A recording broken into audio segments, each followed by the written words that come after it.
अब राजा रघुवंशी की मां उमा रघुवंशी और सोनम का भाई गोविंद रघुवंशी मिले तो दोनों एक दूसरे को पकड़कर फूट फूट कर रोते दिखे।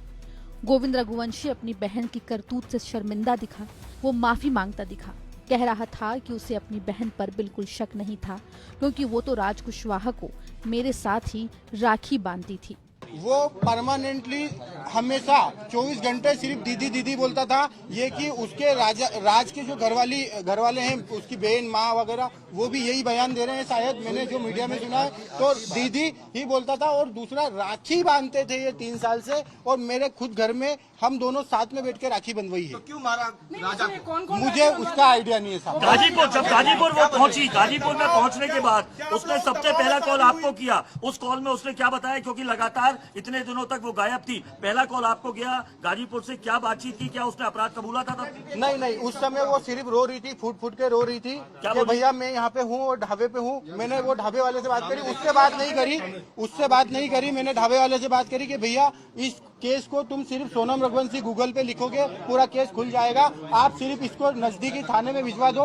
उसने बोला मैं अकेला हूँ, तो मैंने सब चीजें अरेंज करके 2-4 थाने में फोन लगाया और मैंने पुलिस को वहाँ भेज के उनको अरेस्ट करवाया। उससे 2-4 बार मेरी बात हुई थी, मगर उसमें कोई मैं ये नहीं पूछ पाया कि कैसे क्या किडनैप हुआ, क्या हुआ, क्योंकि वो फूट फूट के रो रही थी और घबराई हुई थी। राजा रघुवंशी के परिवार वालों से गोविंद रघुवंशी ने दावा किया कि वो अपनी बहन को खुद ही सजा दिलवा कर रहेगा और वो खुद अपनी बहन को लेकर कोर्ट में गवाही देगा। देखिए, गोविंद को दुख इस बात का है, तो इतना अच्छा परिवार था, इस परिवार को सोनम ने जो है इस तरीके से उजाड़ा इस प्रकार गोविंद को दुख ज्यादा है। गोविंद इसी के घर पे आके रोया था फिलहाल। तो जिस प्रकार से गोविंद ने जो है घर में आके एक परिवार को अपना बनाया था, अपना माना था, उस जगह पे उसकी बहन ने जो है इससे हमारे भाई के साथ जो गलत करा है उसका पछतावा ज्यादा है और वो इस बात को स्वीकार करता है। तो मेरी बहन ने जो गलती करी है उसकी सजा उसको मौत होना चाहिए।